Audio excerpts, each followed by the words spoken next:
son temas individuales, son temas específicos, no le van a tocar temas que no les corresponden. Ni siquiera has leído, Fernando, los temas que siguen a continuación. El siguiente tema sí te habla del hiper y del hipoparatirarismo. Tú no me tienes por qué tocar esos temas. Muy bien. La parte anterior, como bien su compañero les dijo, vamos a ver el día de hoy todo lo que es el sistema endocrino. Parte del sistema endocrino inicia con lo que es la hipófisis, que va a jugar un papel importante, y por encima de ella tenemos al hipotálamo. Entonces, todo lo que es sistema nervioso va a jugar un papel en lo que es el feedback positivo y negativo, es decir, estimula. Frente a la necesidad que tenga un órgano diana específico, el hipotálamo estimula a mi hipófisis, sobre todo a la parte anterior, para que ésta pueda secretar ciertas hormonas y de acuerdo a eso mi órgano diana empiece a funcionar. Entonces, vamos a hablar en este caso de lo que es la hiperfunción, la hipofunción, dependiendo de qué tipo de hormona vamos a ver. En la parte anterior, como lo que es la adenohipófisis, como su nombre lo dice, adeno va a haber una secreción. Por lo tanto, desde el punto de vista histopatológico, vamos a tener la presencia de glándulas. Y dentro de esas glándulas si ustedes observan, hay células de diferentes colores, ya sea unas rosadas, unas moradas y otras que no van a llegar a tener ningún tipo de coloración. Entonces ahí vamos a tener a las basófilas, aquellas que se van a teñir de cierta coloración morada, acidófilas cuando son un poco más rosadas y las cromófobas, aquellas que no se tiñen con ninguna coloración. Entonces, dependiendo si la célula va a secretar FSH o LH, van a leer ustedes cuáles son basófilas y cuáles son acidófilas. ¿Ok? Eso es adeno y eso es lo que yo encuentro, glándulas. En tanto, en la parte posterior se le llama neurohipófisis. Perdón. Y lo que yo voy a tener van a ser los axones de las neuronas hipotalámicas. ¿Ok? Entonces, histológicamente, yo sí puedo diferenciar la parte anterior con el adeno y la parte posterior con lo que son los axones, estas células fusocelulares que ustedes están viendo. ¿Por qué quiero que recuerden cómo se ve una imagen así? Porque cuando su compañero exponga lo que es un adenoma, seguro nos va a mostrar imágenes de cómo se observan estas células cuando empiezan a proliferar. Y eso se llama adenoma. ¿Listo? Muy bien. Es más, si yo quisiera saber qué secreta cada célula, yo le realizo una determinada coloración, por ejemplo, esto es para la GH, es decir, para las hormonas del crecimiento, y justo las células que van a secretar la hormona GH se colorean de marrón, ¿no? Lo mismo cuando le hago la coloración de prolactina, ciertas células se van a teñir de prolactina. Es por eso que cuando hablamos de adenomas, que es la proliferación de determinada célula, puedo determinar si es qué están secretando esas células, si es un prolactinoma, si es un adenoma que secreta hormona de crecimiento o otro tipo de hormonas. ¿Listo? Entonces, cada hormona, en este caso, de la parte anterior, la GH, como ya saben, estimula lo que es el crecimiento, la CTH, lo que son las glándulas suprarrenales, a nivel de la tiroides tenemos a la TSH, y a nivel de lo que son las gónadas, ya sean ovarios o testículos, la FSH y la LH. Recuerden que una es folículo estimulante y la otra es luteinizante, ¿no? Tienen diferentes funciones. En el caso de lo que es la mama, se estimula por lo que es la prolactina para la producción de la leche. En cambio, la parte posterior vamos a tener a la hormona antidiurética, que en este caso nos va a ayudar a lo que es el control del agua y del sodio, y la oxitocina, que en este caso se encarga de contraer. Entonces, a nivel del útero, durante lo que es el parto, va a ayudar a que las fibras musculares se contraigan, y cuando tenemos la mama que está en una lactante, la oxitocina va a ayudar a que las células mioepiteliales se contraigan y pueda salir leche. Entonces, la prolactina estimula la producción de la leche y la oxitocina estimula las células mioepiteliales para la eyección de la leche. ¿Okay? Entonces, son diferentes. Entonces, eso es la parte introductoria de lo que es la hipófisis. Entonces, ahora vamos a ver qué pasa cuando cada hormona empieza a secretarse, si es que en mayor cantidad o cuando hay un hipofuncionamiento. ¿Listo? Entonces pedimos a su compañero que sigue, pues. ¿Quién es? Yadira.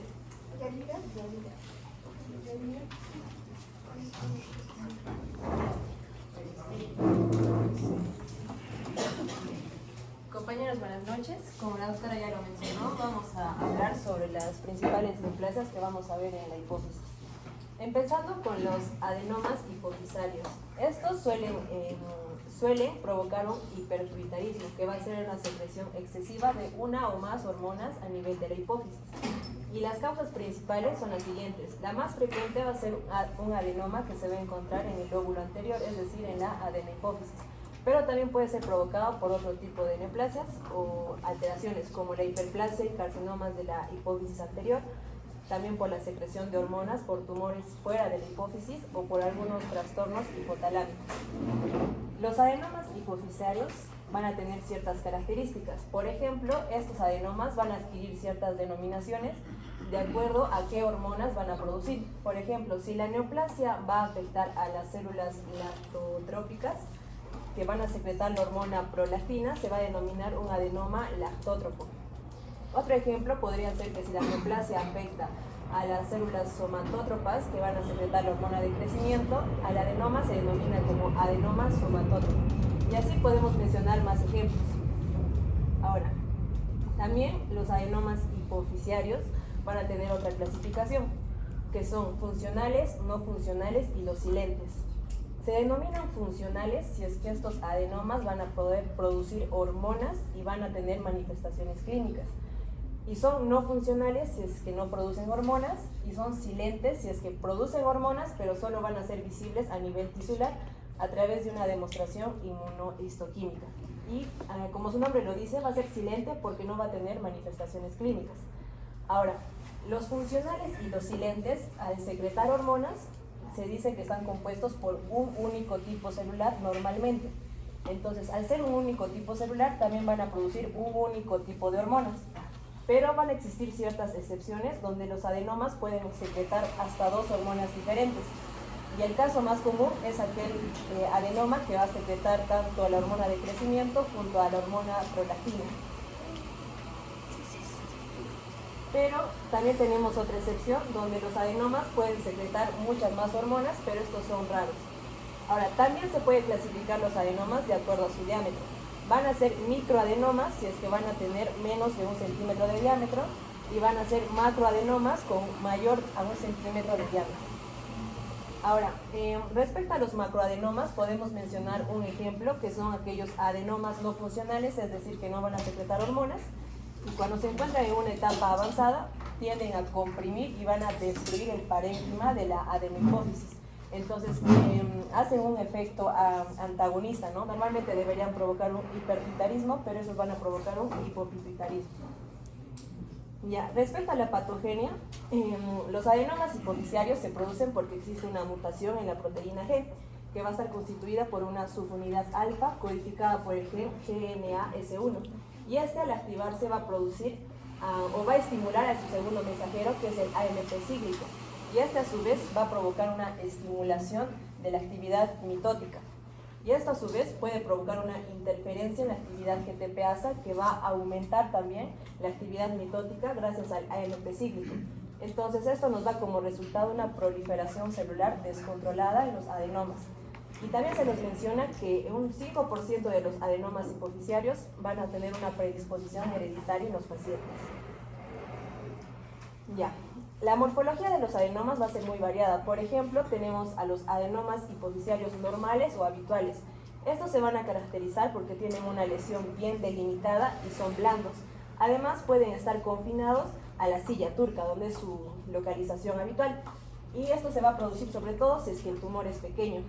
Pero cuanto más avance el tumor, por ejemplo, tenemos a lesiones mayores, cuando el tumor se va a extender hacia la región supracelular, es decir, por encima o superior a los márgenes de la silla turca. Entonces, como va a subir, va a tender a comprimir el quiasma óptico y las estructuras adyacentes. Pero también tenemos adenomas invasivos, que van a estar presentes sobre todo en 30% de los casos. Estos vienen a ser un poco más agresivos, ya que no están encapsulados y pueden infiltrar en el hueso adyacente, tanto en la dura madre como en el cerebro. Aquí podemos ver una imagen que se trata de un adenoma masivo, y sobre todo va a ser no funcional, que como mencioné, es un macroadenoma. Y entonces este ha crecido más allá de los límites de la silla turca, como pueden observar, e incluso ha llegado hasta el cerebro suprayacente. Ahora, también tenemos adenomas grandes que se caracterizan porque presentan focos de hemorragia y necrosis. ¿Y qué podemos ver en la histología o microscópicamente? Vamos a ver que existen células poligonales o uniformes. Estas van a estar dispuestas en sábanas o en cordones, que vamos a ver más adelante. Y también vamos a ver que el tejido conectivo de soporte, que es la reticulina en este caso, va a ser más escaso. Y también los núcleos van a ser uniformes o pleomorfos. Además va a haber una actividad mitótica escasa. Pero existe una excepción, que es el adenoma con mutación del TP53, donde la mitosis sí va a ser abundante y se le conoce como un adenoma atípico. Además, el citoplasma normalmente debería ser en la hipófisis de un color variado, diverso. Por ejemplo, acá podemos ver una diferencia entre una hipófisis normal y un adenoma hipofisiario. Como lo mencionó la doctora, en el normal vamos a ver diversos tipos celulares. Y al haber diversos tipos de células van a expresar diferentes hormonas. Y las hormonas pueden ser de diferentes colores. Por ejemplo, pueden tener una tinción basófila, azul, eosinófila, rosada o roja, o incluso pueden no teñirse con la tinción hematoxilina eosina. Además, van a presentar una red de reticulina entre las células, como lo podemos ver. Pero cuando existe un adenoma hipofisiario va a pasar todo lo contrario. Vamos a ver que, por ejemplo, en esta imagen, que debería tener varios colores como la anterior, solo va a existir un monomorfismo celular, es decir, va a tender a cambiar a un solo tipo de color. En esta ocasión vemos un predominio eosinófilo, por ejemplo, y además va a haber una ausencia de un gran volumen de la reticulina, que es el tejido conectivo, que debería localizarse entre las células, pero no lo está. Además, como lo mencioné, las células vienen a ser poligonales y los núcleos pueden ser pleomórficos. Y eso sería todo.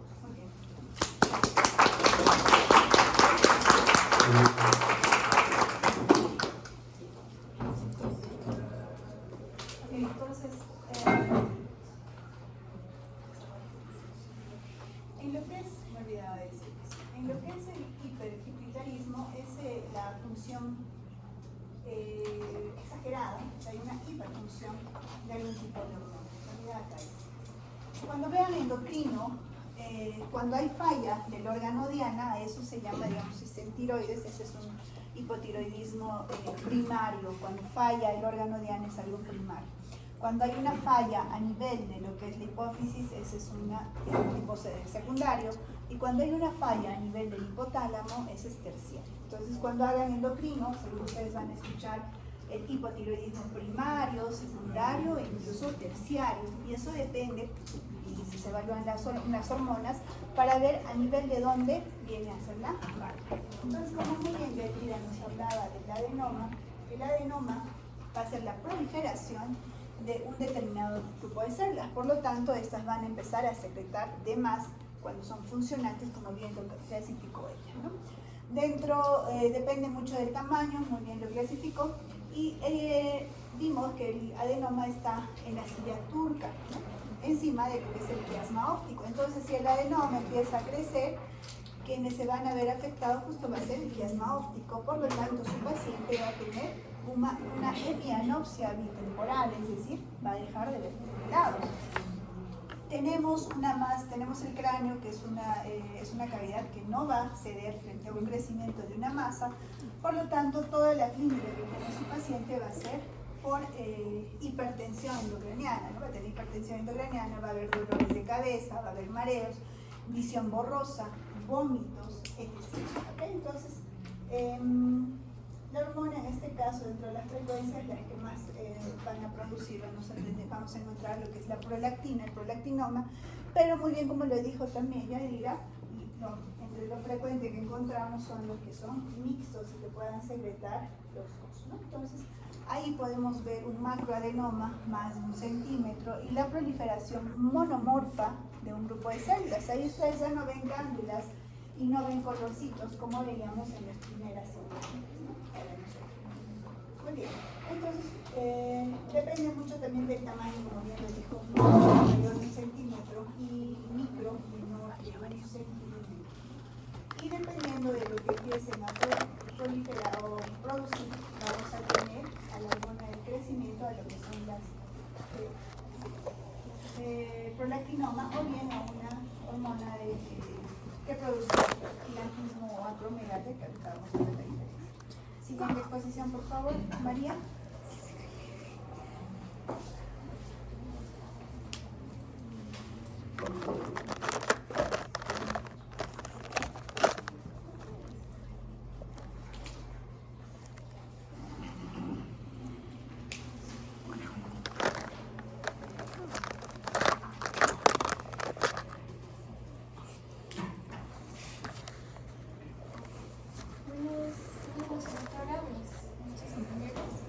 Bueno, ahora expondré sobre el prolactinoma, o también llamado adenoma lactótropo. Básicamente va a haber una secreción en lo que es la prolactina, y además de que se va a caracterizar por ser el adenoma hipoficiario y profuncionante más frecuente, siendo un 30% de los casos. Por otra parte, también va a ser, lo más frecuente va a ser lo benigno, ¿no? Dentro de sus características encontramos que van a haber tamaños, como ya lo mencioné anteriormente, van a haber microadenomas y también van a haber tumores grandes expansivos con un efecto masa.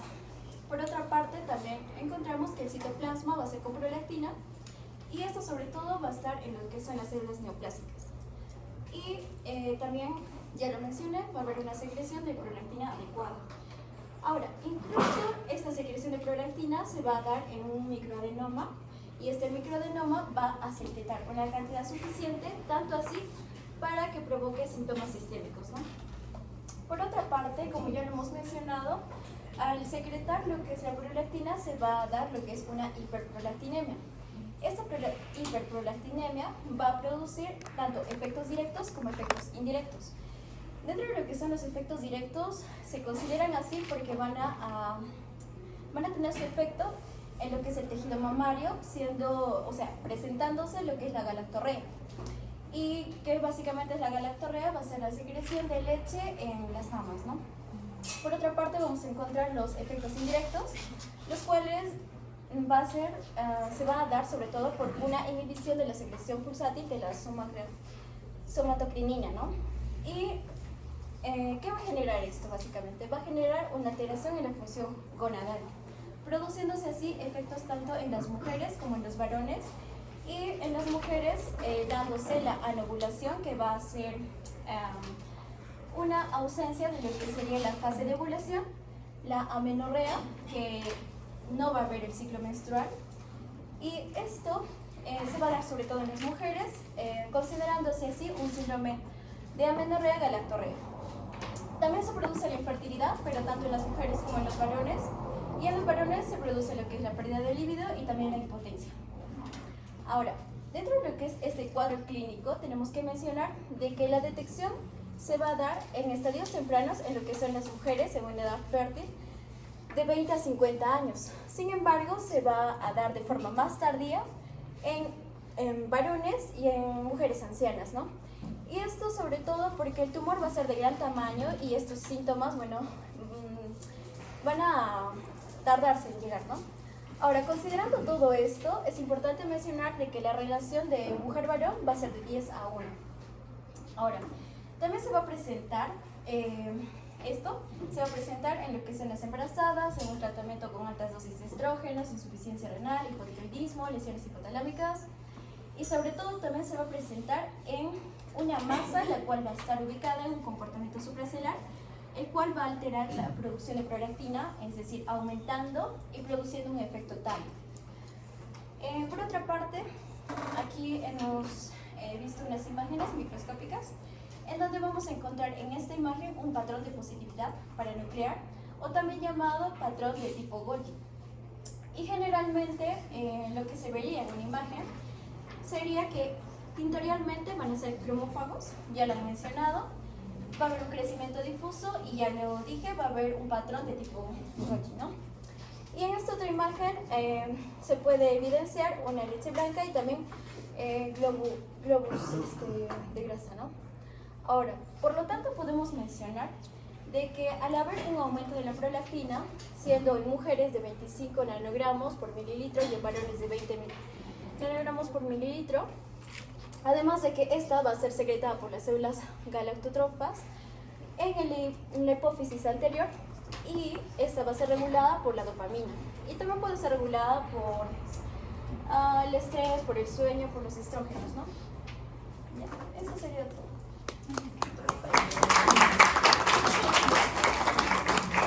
Vaya pasando, Cristian. Avenida Cristian. Pasa bien, por favor. Muy bien, chicos. En lo que es el prolactinoma, es importante, dentro de lo que son los adenomas, viene a ser uno de los que van a encontrar en consulta. Entonces, es frecuente, sí es frecuente.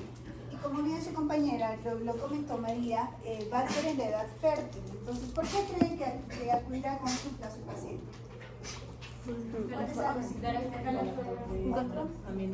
Amenorrea, Es cierto, puede haber galactorrea, pero la causa es mayor. La consulta más frecuente viene a ser la amenorrea. Son mujeres en edad fértil que no llegan a menstruar.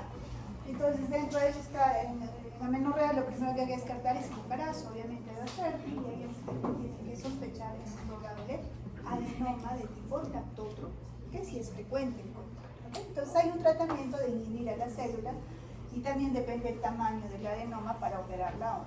¿Okay? Entonces, siempre recuerden, paciente mujer en edad fértil que viene por una amenorrea, y bueno, ahí se le empieza a usar las hormonas, hay que sospechar en un prolactinoma. En el caso del varón es un poquito difícil el diagnóstico, pero es más que todo por la baja de líbido que ellos acuden, y es raro que ellos consulten por eso, ¿no? Es un poquito raro, pero de ahí a cuando se les hacen los exámenes auxiliares y todo, se encuentran los adenomitas en los adenomas. ¿Listo? Frecuente. A ver, Cristian, ¿dónde están tus diapositivas? Ahí está. Abre abajo.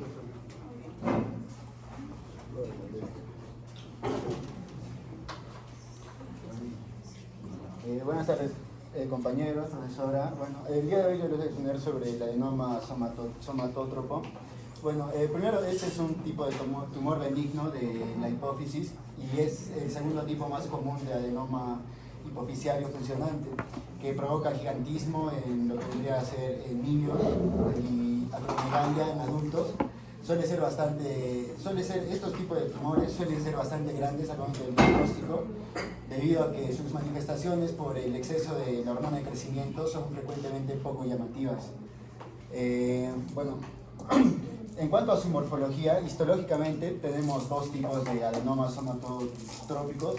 Primero, uno con granulación abundante y otro con granulación escasa. Los de granulación abundante están compuestos por células monomorfas y acidófilas y tienen una reactividad citoplasmática intensa a la hormona de crecimiento. Y bueno, los de granulación escasa tienen células cromófobas, a diferencia del otro, presentan un pleomorfismo nuclear y citológico pronunciado y además una tinción débil localizada para la hormona de crecimiento. Y además hay otro que son los adenomas mamosomatotropos, que son similares justamente a los adenomas somatotrópicos de granulación abundante, pero tienen una reactividad a prolactina y a la hormona de crecimiento, o sea que secretan estas dos. Y bueno, estos dos tipos de adenomas se pueden diferenciar en función de sus características histológicas y su perfil inmunohistoquímico. En estas tres primeras, de la A, B y C, las imágenes de la izquierda, observamos, por ejemplo, los adenomas somatótropos densamente granulados, que están compuestos por células de citoplasma granular eosinófilo y un núcleo central grande con nucleolos prominentes. Y mientras que los adenomas somatótropos escasamente granulados están formados por células cromofóbicas, como ya lo dije antes, ¿no? Bueno, ahora pasamos a la evolución clínica primero tenemos que la concentración elevada y persistente de la hormona de crecimiento estimula la secreción hepática del factor de crecimiento similar a la insulina 1, que es el que ocasiona la mayoría de las manifestaciones clínicas en el paciente, ¿no? Primero tenemos por así decirlo, un escenario donde el adenoma aparece antes del cierre de la epífisis, que vendría a ser justamente en los niños o púberes, donde hay una concentración elevada de la hormona de crecimiento y también consecuentemente del factor de crecimiento similar a la insulina 1, lo cual produce gigantismo, el cual es característico porque, o sea, a pesar, ellos crecen de tamaño, pero también tienen como que los brazos y piernas de un tamaño desproporcionalmente grande. Y bueno, normalmente estos, si digamos no se baja ese nivel elevado de hormona de crecimiento y de factor de crecimiento similar a la insulina 1, este puede generar una acromegalia, que es lo que ocurre ya también después del cierre de la epífisis. Y bueno, esto ya también, el crecimiento ya también es pronunciado en lo que vendría a ser la piel y las partes blandas, las vísceras como el hígado, el corazón, la tiroides y los huesos de la cara. Por ejemplo, si digamos crece la mandíbula, causa que ésta se protruya y también causa un ensanchamiento en la parte inferior de la cara y una separación de los dientes, y además puede producir una hiperostosis en columna y cadera, que es como que el hueso se hace más denso en lo que vendría a ser la columna y la cadera. También puede causar prognatismo, que ya lo dije, de la mandíbula. Y bueno, los cambios evolucionan lentamente a lo que vendría a ser esta acromegalia. Por eso es que, como ya lo dije antes, el momento de diagnosticar este tumor ya se encuentra bastante grande, ¿no? Y bueno, el exceso de la hormona de crecimiento también se puede relacionar con otros males, como por ejemplo disfunción renal, diabetes mellitus, hipertensión arterial, artrosis, debilidad muscular, entre otros. Bueno, ahora en cuanto al diagnóstico y tratamiento, tenemos que, en primera mano, el primer diagnóstico, como así, por así decirlo, vendría a ser la identificación de la concentración sérica elevada, tanto de hormona de crecimiento como de factor de crecimiento similar a la insulina 1. También debe haber o sea, si digamos al paciente se le hace una sobrecarga oral de glucosa, que es una prueba, y este paciente presenta una supresión de producción de hormona de crecimiento, entonces se sospecha de una acromegalia. Bueno, en cuanto al tratamiento, ya también puede ser extirpado o también puede ser tratado con fármacos como análogos como la somatostatina o antagonistas del receptor de la hormona de crecimiento que no permite que se una a los órganos diana, ¿no? Y bueno, un control efectivo de las alteraciones metabólicas mejoran el crecimiento tisular excesivo y síntomas relacionados que van remitiendo de forma gradual. Y bueno, eso sería todo.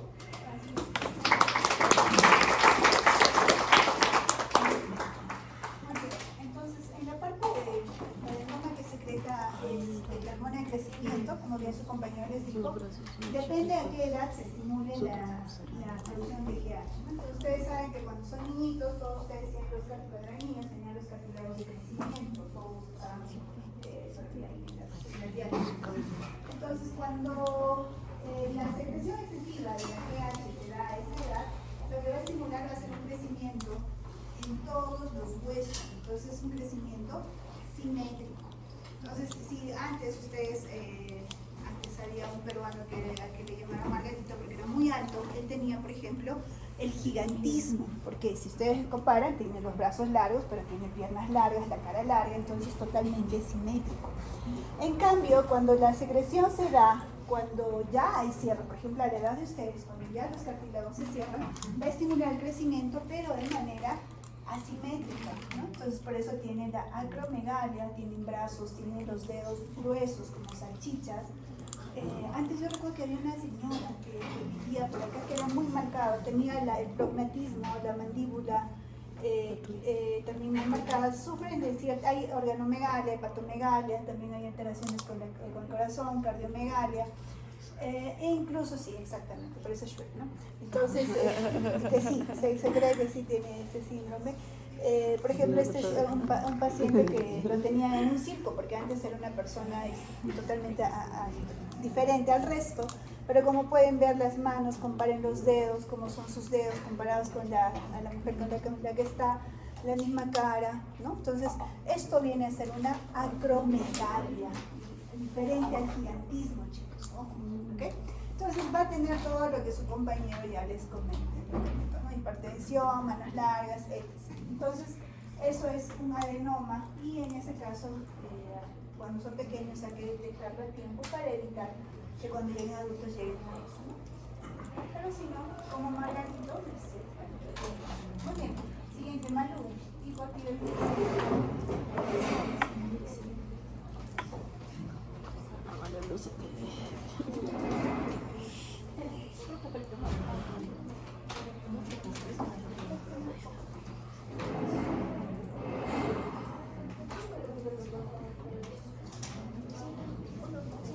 Buenas noches, compañeros, buenas noches.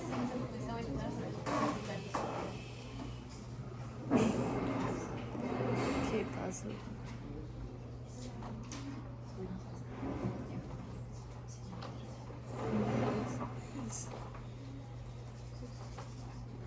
Sí.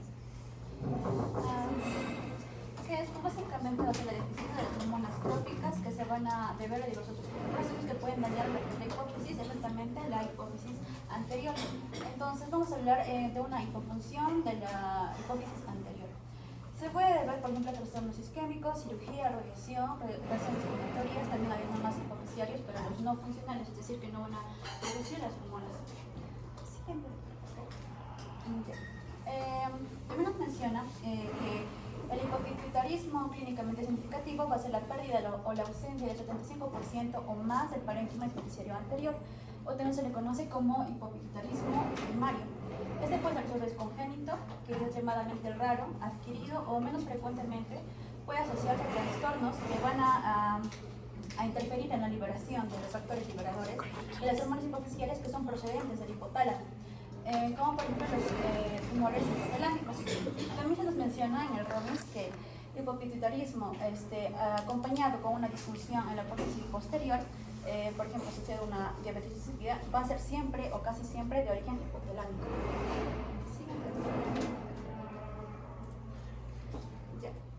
En cuanto a las causas de esta hipofunción hipofisiaria anterior, vamos a hablar primero que son los tumores y otras lesiones de tipo masa, por ejemplo los adenomas hipofisiarios, que como dije son los no funcionales, que son los más comunes, ¿no? También otras como son la necrosis isquémica o de la adenopófisis, o también el denominado síndrome de Sheehan, o también necrosis posparto de la adenopófisis, que va a ser la más frecuente y también va a tener una mayor importancia clínica de la necrosis de la adenopófisis, ¿no? Esta se va a producir durante la gestación por un aumento del tamaño, ¿no? Una hiperplasia, tanto del número de las células secretoras de prolactina. También puede ser asociada a necrosis hipofisiaria en contextos, por ejemplo, de coagulación intravascular diseminada, drepanocitosis, hipertensión intracraneal, lesión traumática, shock de cualquier origen. Otra causa son las causas iatrógenas, por ejemplo, en el caso de la ablación de la hipófisis por cirugía o radioterapia, y también, por último, causas que son menos frecuentes, como las lesiones inflamatorias, como la sarcoidosis, tuberculosis, traumatismos y tumores metastásicos.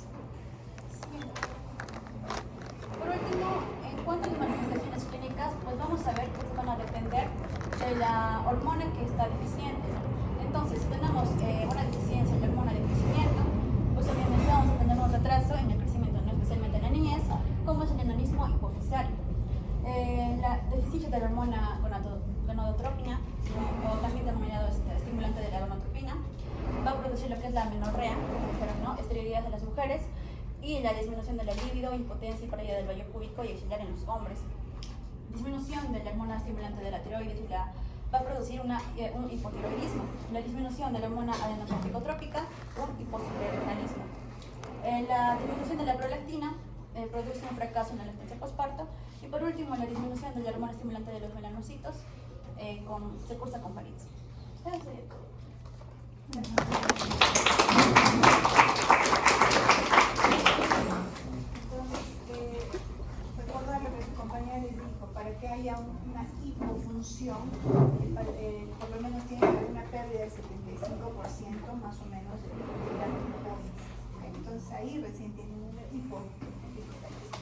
Como ella ya lo comentó, algo frecuente era encontrar lo que es el síndrome de Sheehan, que es posisquemia.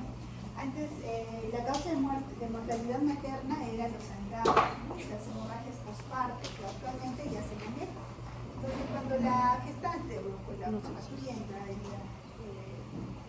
perdía bastante sangre, en este caso ocurría una isquemia y justo la hipófisis se necrosaba y eso se llamaba síndrome de Sheehan. Actualmente es muy raro encontrarlo, pero sí puede haber casos por hipovolemia, no necesariamente por parto. Antes sí se encontraba por parto. Lo demás puede ser defectos congénitos, las infecciones, la tuberculosis también puede afectar a lo que es la hipófisis, también le ocasionan hipofisis. Ok, chicos, entonces estamos hablando hasta ahora de la parte central, ahora toca, ¿a quién le toca? Seguimos con el tumores, creo que toca, ¿no? ¿Quién es el siguiente en la lista?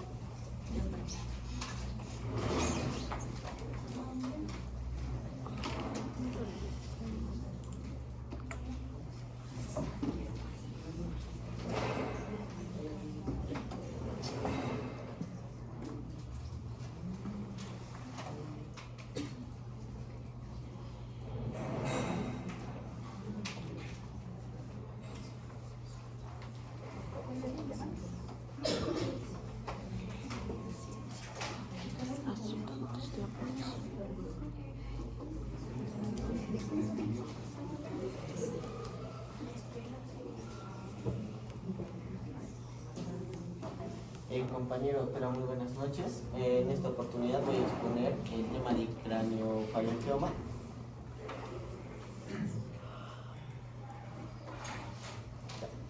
¿Qué es el craniofaringioma, no? Para empezar, viene a ser un tumor disembleoplásico originado a partir de restos de la bolsa de Rathke.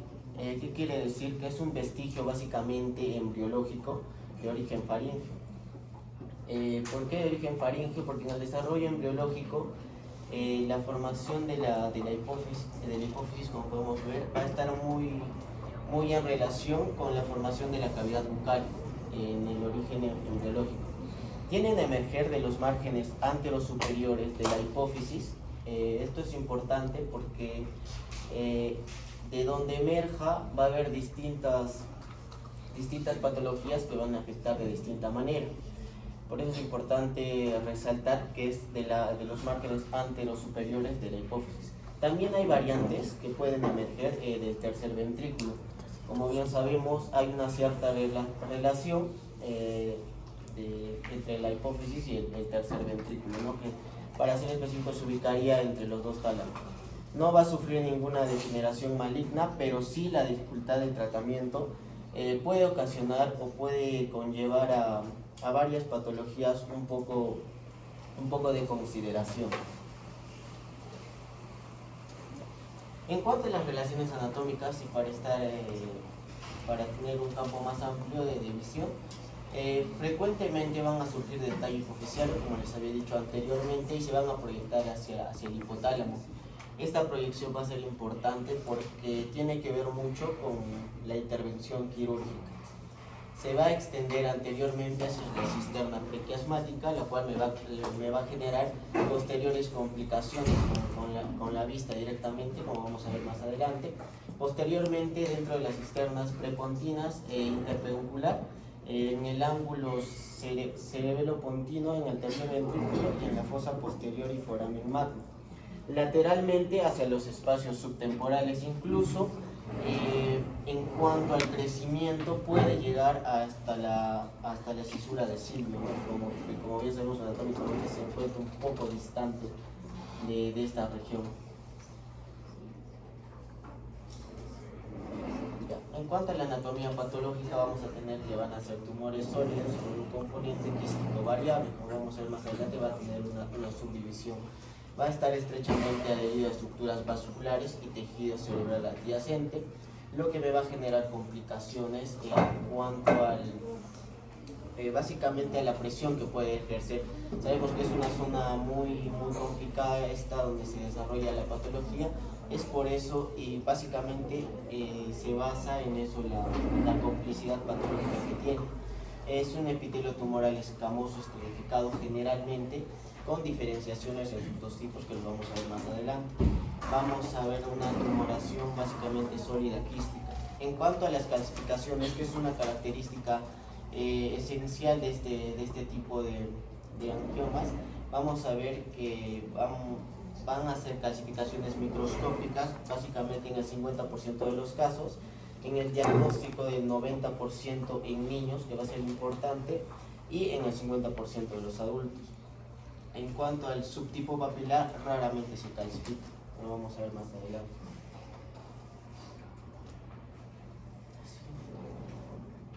En cuanto a la epidemiología y para orientarnos básicamente a dónde o en qué tipo de pacientes se encuentra más esta patología, vamos a ver que es entre 0.5 y 2 entre casos por cada 100.000 habitantes al año. El 4% de todos los tumores intracraneales en niños es una de las principales causas de tumores intracraneales en niños.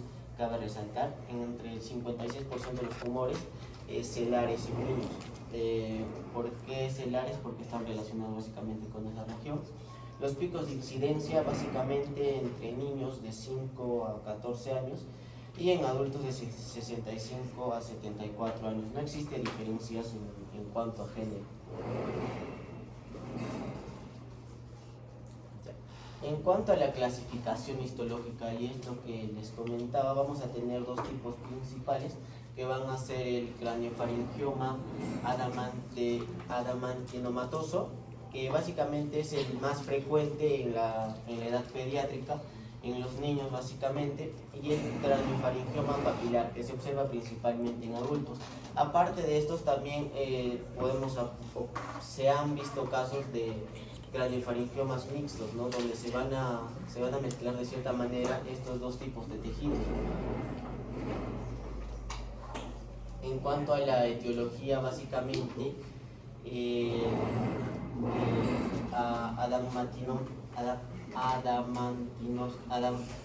adamantinoso básicamente va a surgir en los remanentes del tejido, de los tejidos epiteliales del conducto craniofaringeo de Rathke. Esto es importante porque es como un rezago de una malformación, ¿no? en este epitelio del conducto craniofaringeo de Rathke. En cuanto al papilar, va a surgir como resultado de la metaplasia de restos de células escamosas epiteliales, que van a ser remanentes del estomodeo, ¿no? Que el estomodeo vamos a ver, o sabemos que va a ser la invaginación básicamente del ectodermo para la formación de la cavidad bucal. Vamos a ver más diferencias entre estos dos subtipos, que vamos a ver que primero el adamantinomatoso va a ser más frecuente, va a derivar de restos epiteliales, como lo había mencionado, de la cavidad orofaringea primitiva, va a predominar en niños, básicamente en el 95% de los casos que se presenten en niños, el 95% se van a derivar a este caso específico. En caso se va a presentar calcificaciones, como se los había mencionado antes, van a haber quistes llenos de líquido aceitoso, va a presentar tejido estromal y puede tener nódulos de queratina, como podemos apreciar en esta imagen.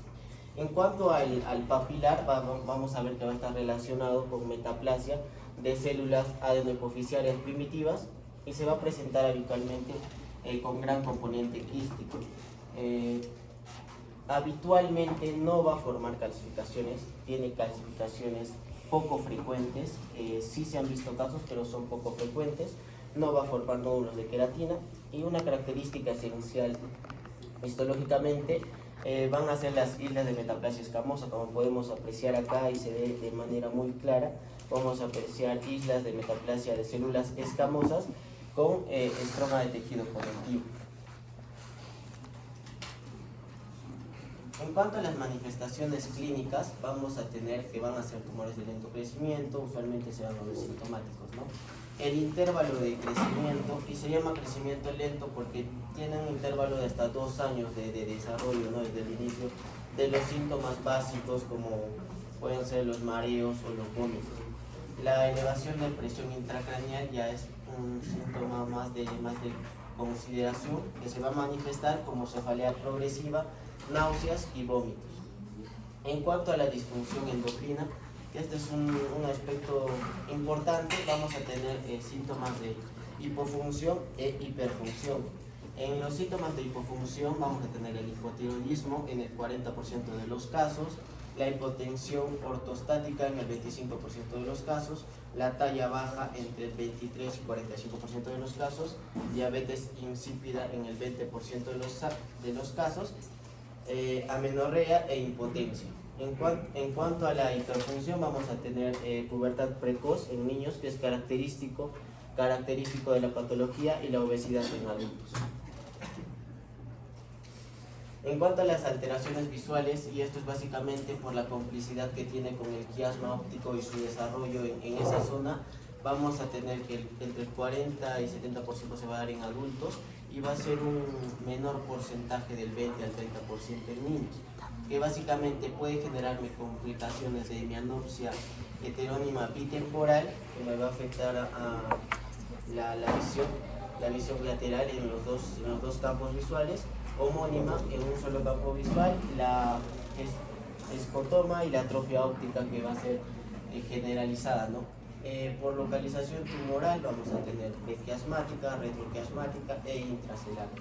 Otros síntomas relacionados pueden ser meningitis química, crisis comiciales, bajo desarrollo intelectual y la habilidad emocional. Esto obviamente es su complicidad con la zona de desarrollo.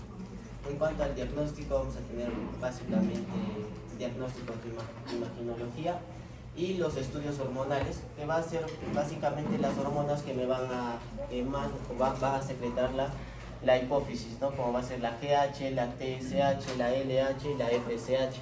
Toda anomalía hormonal de esta calidad va a tener que ser de consideración médica.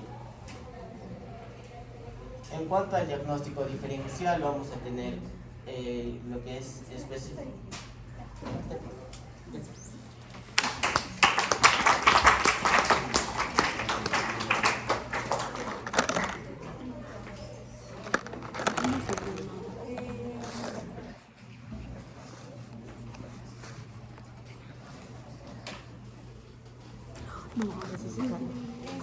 Muy bien, ya su compañero le comentó qué es el craniofaringioma. Recuerden los picos de edades, son dos, el adamantinomatoso y el papilar.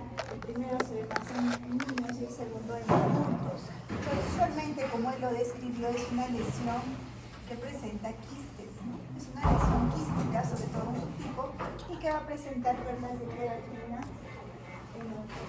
Entonces, recordar los picos de edad, cuál predomina en niños y cuáles en adultos, cuál hace las queratinas, cuál le calcifica. En cambio, en los adultos la calcificación es muy frecuente, y eso lo van a ver cuando hagan radiología, ¿no? Entonces ponemos las imágenes y veamos cómo se veía esto, ¿no? Entonces, recordar los picos de edad. Entonces, con este tema nosotros llegamos a acabar la primera parte.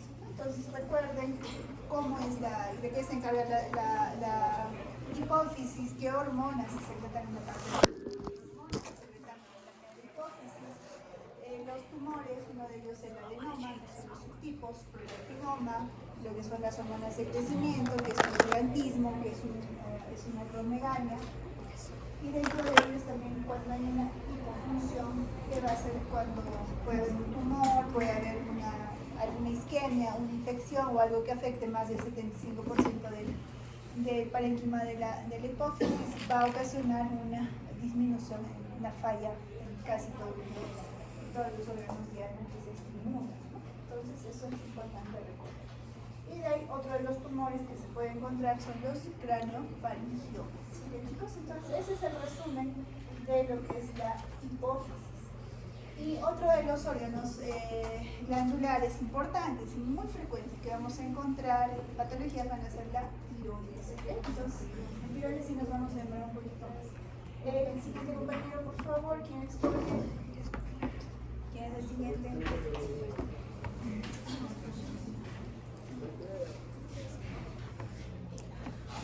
¿Apellido?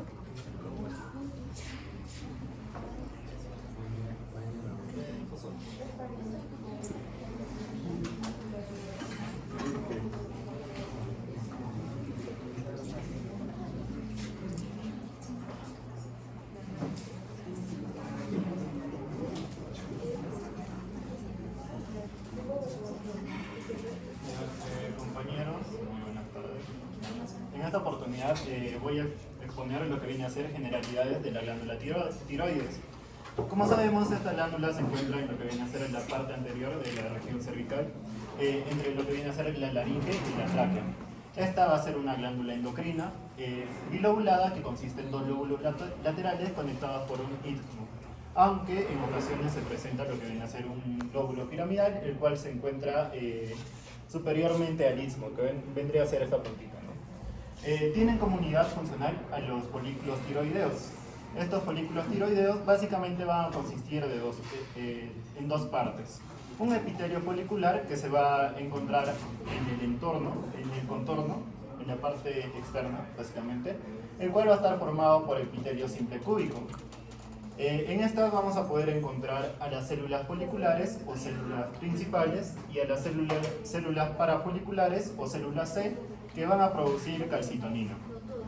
El coloide va a ser la región central, la cual básicamente va a ser una masa gelatinosa, el cual su componente principal es la tiroglobulina. Esta tiroglobulina va a ser un componente inactivo de la tiroxina. Bueno, la glándula tiroides tiene como función pues, la producción de tiroxina, principalmente T3 y T4, y también la calcitonina que va a estar secretada por las células parafoliculares.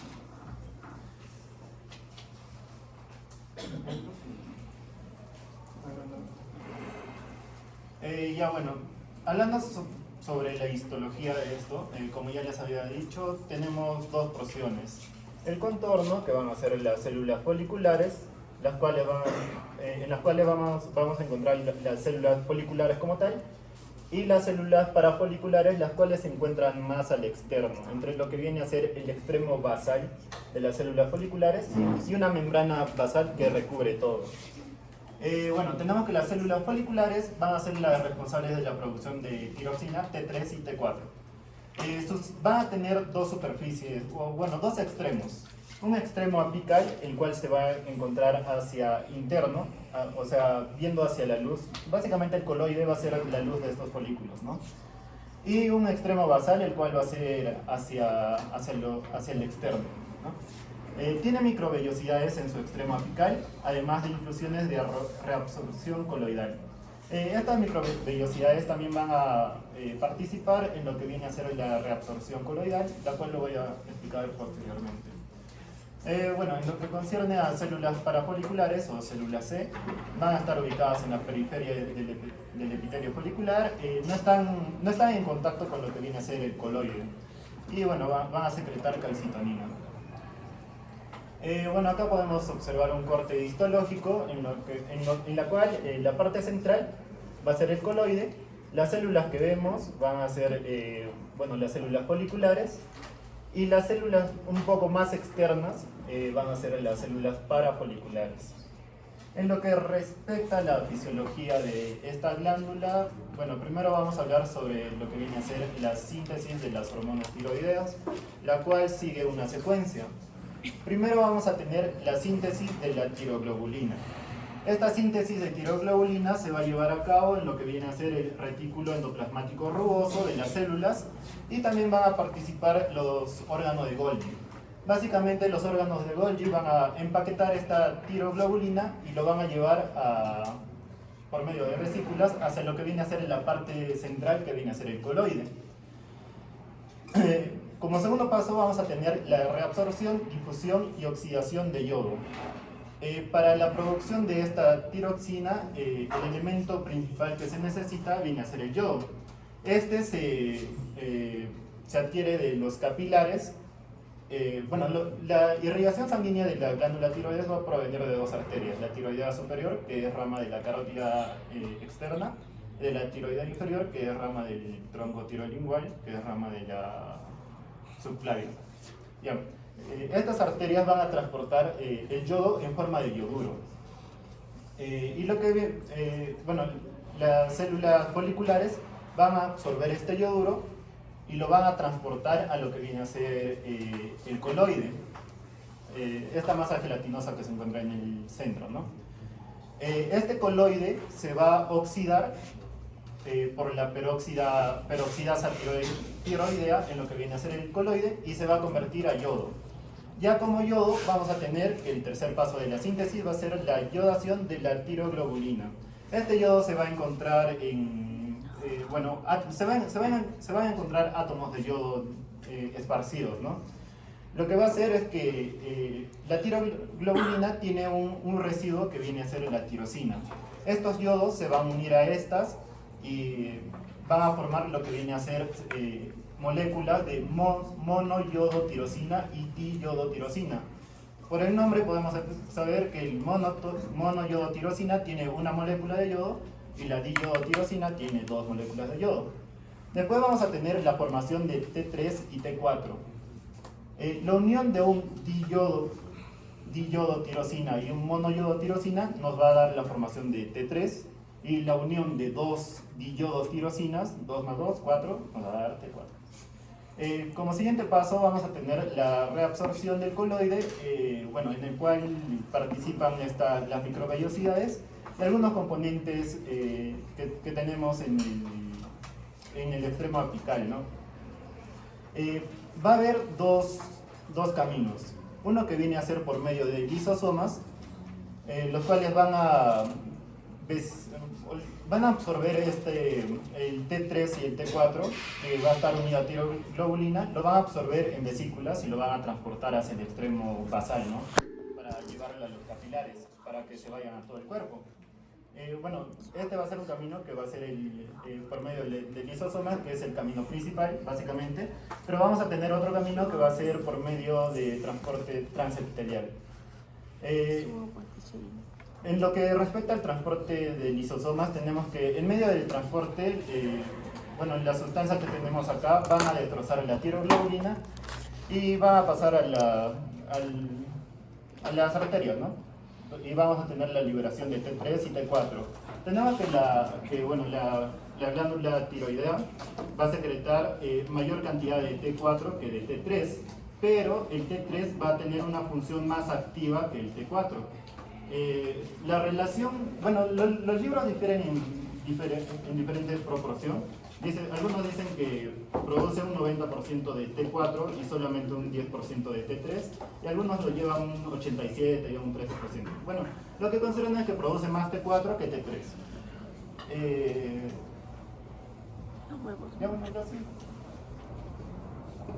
Continuando con fisiología de la glándula tiroides, vamos a tener la regulación de la glándula tiroides. Básicamente todo comienza desde estímulos químicos y nerviosos a lo que viene a ser el hipotálamo. Este va a secretar TRH, que va hacia el lóbulo anterior de la hipófisis, ese es el adenojipófisis, y esta va a secretar factor TSH, que va a hacer que se secrete el T3, la tiroxina T3 y T4, ¿no? Esta tiroxina va a pasar al flujo sanguíneo, hay dos formas de regulación, una que viene a ser hacia la hipófisis y otra al hipotálamo. Cuando se va a encontrar grandes cantidades de tiroxina, de T3 y T4, pues llega a la hipófisis y disminuye la producción de TSH. Para que llegue al hipotálamo, para que llegue a regular el hipotálamo, se da por un mecanismo de retroalimentación negativa. Primero, el T3 y T4, tiroxinas, tienen que pasar la barrera hematoencefálica, la cual lo hacen por medio de polipéptidos transportadores de aniones orgánicos. Estos pasan la barrera hematoencefálica por medio de este factor y básicamente llegan al hipotálamo. El hipotálamo produce somatostatina, que viene a ser un inhibidor del TSH en lo que viene a ser la hipófisis. Y eso es todo.